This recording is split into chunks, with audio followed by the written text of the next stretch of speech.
Hey, welcome back. This is the first video of the section on the Empathy Map Canvas. The intention of this video is to explain to you how the Empathy Map Canvas works. But before we go there, let's start with a question.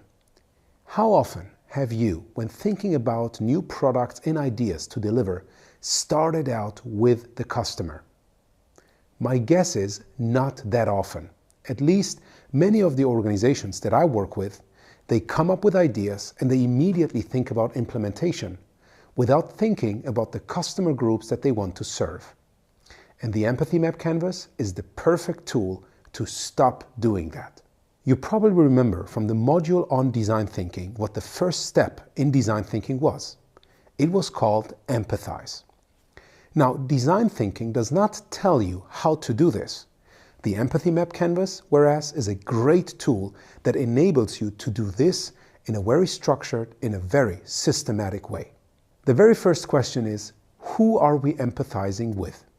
So even if you forget to ask about the customer, the tool will force you to do it.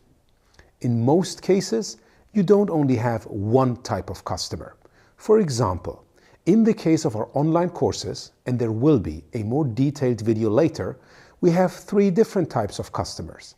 Individuals joining our courses to learn, consultants joining our courses to learn as well, but with the intention to teach their customers, consult their customers, and HR people who are looking for someone that can help them drive this learning initiative within their organization. This leads us to our second question. Not only who are we empathizing with, but what do they need to do? What do they want to achieve? In the case of the HR people, it was educating people within their own organization.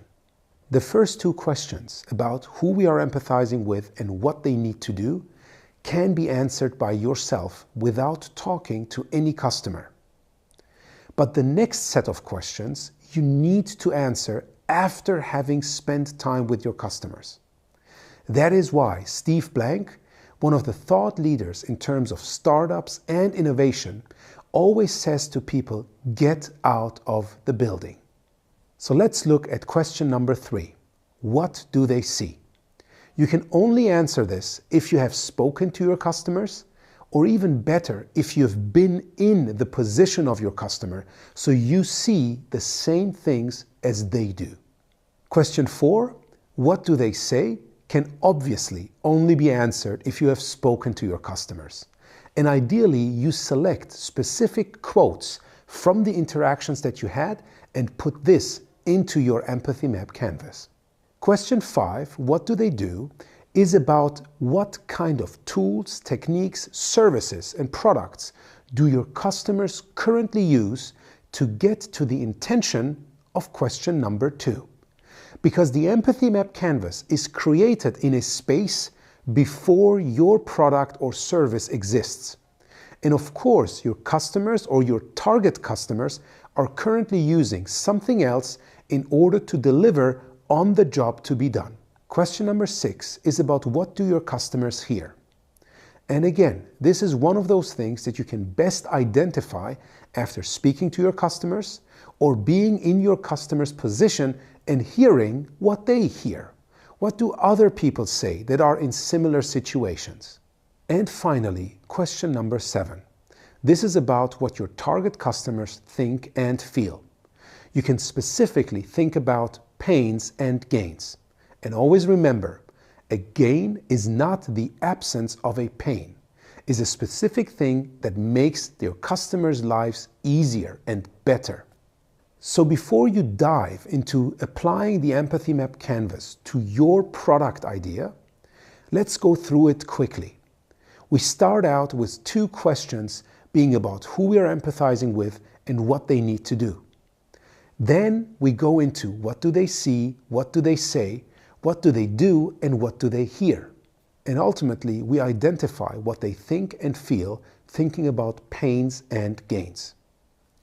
One of the better ways to fill out this Empathy Map Canvas is to use sticky notes instead of writing things into the canvas itself. Why? Because you can easily remove them.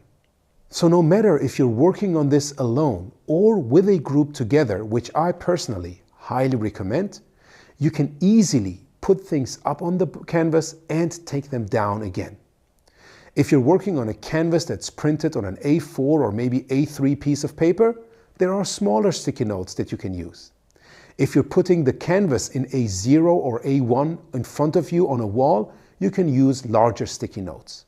And of course, you can also use the Empathy Map canvas in a digital version using Mural, Miro, or other tools and techniques. In your next exercise where you work on the Empathy Map canvas, we will link a PDF version of that Empathy Map canvas for you to download. We hope you will enjoy that exercise and we'll see you in our debriefing video.